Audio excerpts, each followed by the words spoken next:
She is a fitness guru, to say the least.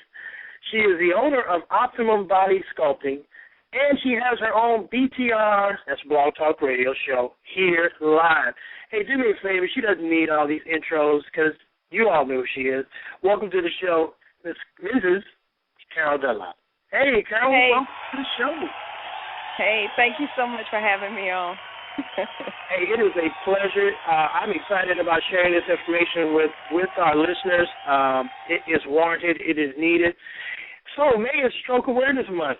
Tell me this. Yes. Let's jump right into it. Why is it most of us have no clue that May is Stroke Awareness Month?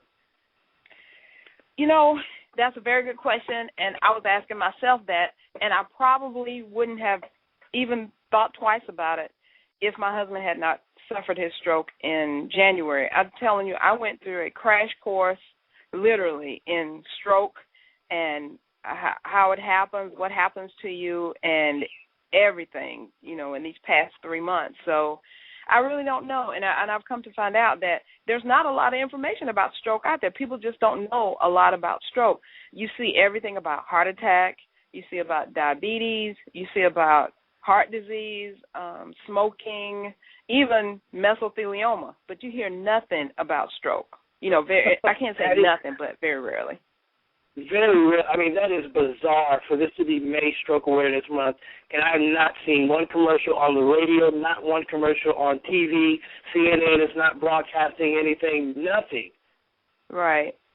You don't hear about it until it happens to you or it happens to somebody around you. And then what is the image that you think of when you hear somebody has had a stroke? I bet you, I know exactly what you're thinking. Like, oh, my God. Well, yeah, the image is, that that's a debilitating, I guess, what is it? Is it a disease? Can we call it that? Well, no, they actually call it a condition, but a condition.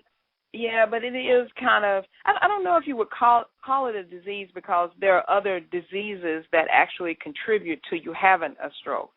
And it's actually called, if you think about it, it's called a brain attack. Just like you hear about heart attack, it's actually called a brain attack because your brain is being attacked. But, apparently the brain is not that important because a lot of people don't know about it, nor do they know how many gains that doctors and the research therapists have made in the last few years talking about stroke and, coming out of stroke.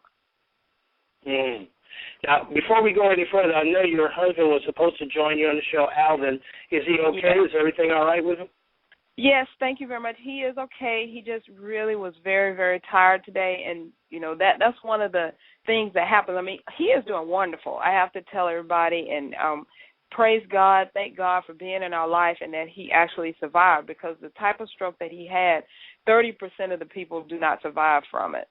So he actually survived. Wow. He's thriving. Yeah, I'd say he's about 85% back to normal. I mean, there are times like today when he is just so tired he can't, really function. And he wanted to come on, but, I do know the story because I am the caregiver. I've been there from almost minute one when it happened. So it's been kind of like, it's been one of those things that's been the scariest thing you'd ever think you'd have to deal with in your life, and then on some levels not as scary as you thought it would be, if I can explain it like that.